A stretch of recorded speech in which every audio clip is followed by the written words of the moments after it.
YouTube! Welcome back to the channel. Hope you're having a great start to your week because most Yu-Gi-Oh players aren't. New deck, new format, new year, new me, and new complaints. What is it that we're discussing this week? And what is it that has some feathers ruffled? And I ain't talking about Thunder players because they're not real. Today we're talking about the new deck from Legacy of Destruction, Tenpai, and how this has got some people a little bit passionately angry about this existence of this deck. Do not ask a Tenpai player what their going first board looks like. Worst mistake of my life. Let's discuss today's topic outline. We're going to be beginning with what is the problem with Tenpai? What are some of the issues, the key components of the deck that is, I suppose, causing some actual reasonable criticisms and frustrations with the player base. This is subdivided into 4 or 5 various points such as the floodgate usage, the one-card combos, the hand traps, etc, which we'll deep dive in just a moment. Second topic we'll be moving on to is why Tenpai is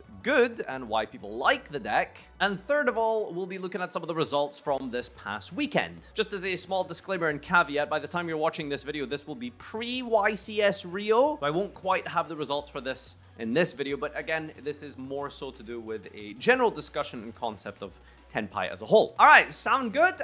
Let's jump in after you subscribe on Patreon. I'd like to cast your memories back to around about the COVID era with regards to one of the most powerful anti-meta rogue decks we had at about that time, and that was Dino. Dino had a card that was very particular in what it did.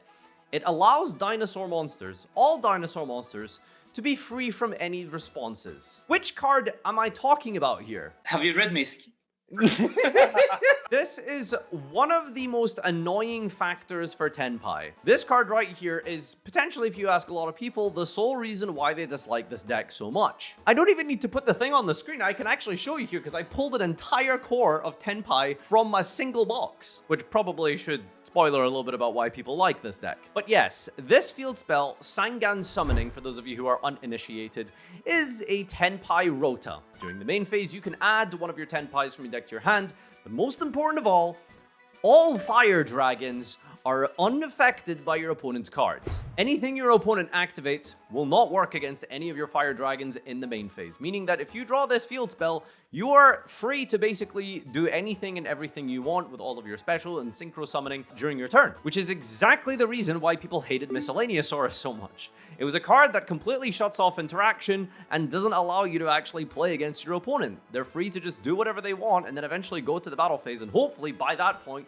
if they haven't cleared all of your shit, it's very likely you gon' die. Which brings up the discussion and topic of how do you make a going second deck good, powerful, but also balanced and healthy. The reality is that with the speed of modern Yu-Gi-Oh, you could probably determine that it's actually not possible to do all of this at once. Maybe Tenpai really is the answer to the age-old problem of going second in Yu-Gi-Oh! How do we deal with the ridiculous turn 1 boards that deck can put up in 2024 when you can just ignore it? Tenpai literally says to your opponent, I do not give you consent to interact with me. And that by itself might be the defining reason as to why people are so mad about the existence of Tenpai. The second criticism that people are lodging at Tenpai here is that the deck has a very low skill expression. Now, what does this term mean, skill expression, just as a form of a tangent here? Skill expression is essentially the number of plays available to you at any one time. A deck like Snake Eye generally has quite a lot of different paths it can take depending on how you actually choose to play your deck. Perhaps you want to activate the secondary effect of Ash or Oak to special summon Flamberge and go for an early link play to float and to go for a more explosive board.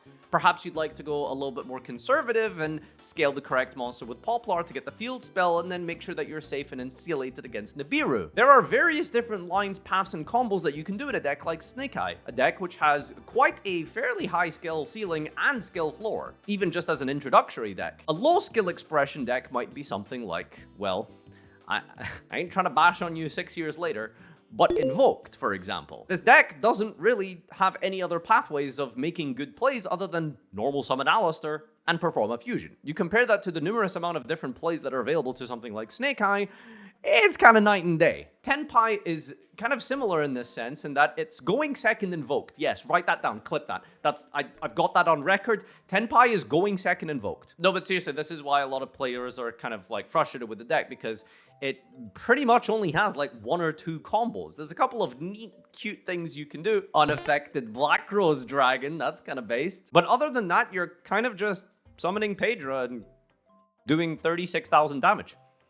And that's the deck. Which, by the way, you can OTK through Prosperity. How? And the third sub point here as to why people are upset about this, and it's something that we've talked a lot about on the Heart of the Cast podcast, which you subscribe to now, and check out some of the discussions that me and Josh have had over the last couple of weeks with regards to various Yu-Gi-Oh topics, etc, etc. One card combos are generally the root of a lot of the issues in Yu-Gi-Oh's speed and also power. If you centralize so much of your deck's power and win condition into a one-card combo, then that results in some frustrating gameplay in a practical sense. What do I mean by that? Well, one single card does basically everything and anything, and second of all, it means that your deck is going to have a lot of space for non-engine, which brings in the next point of why Tenpai can feel like such a frustrating deck to play against, and it's just having 20 hand traps activated against you.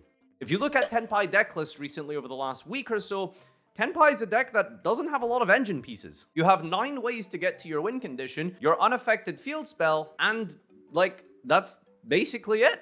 You got a couple of consistency pieces, like the Prosperity, as well as just 20 forms of defensive cards and disruptions. One card combos combined with 20 plus hand traps creates really, really frustrating gameplay. And I suppose while we're on the topic of frustrating gameplay, let's talk about some of the other cards that Tenpai has been utilizing to create fun, interactive games of Yu-Gi-Oh!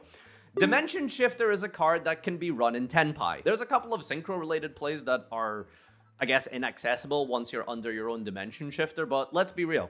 If your deck is able to play Dimension Shifter, it's probably going to hurt you way more than it hurts me. So a lot of people have been opting to, at the very minimum, side deck the Dimension Shifter in Tenpai. And a lot of this sounds pretty crazy. You know, summoning a Trident Dragon with 6,000 attack and being attacked for, you know, lethal through Pot of Prosperity.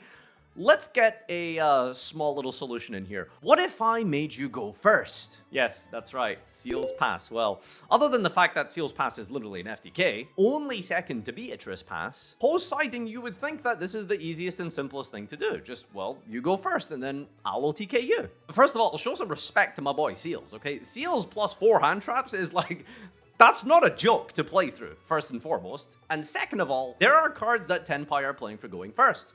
They can play things like Gozen Rivalry. They can even play the old school classic, I want to say it was Subterra was the last time we saw this card, Heat Wave. A card which reads at the start of your main phase, you can activate this and neither player can normal or special. Yes, they are just essentially shutting down Yu-Gi-Oh!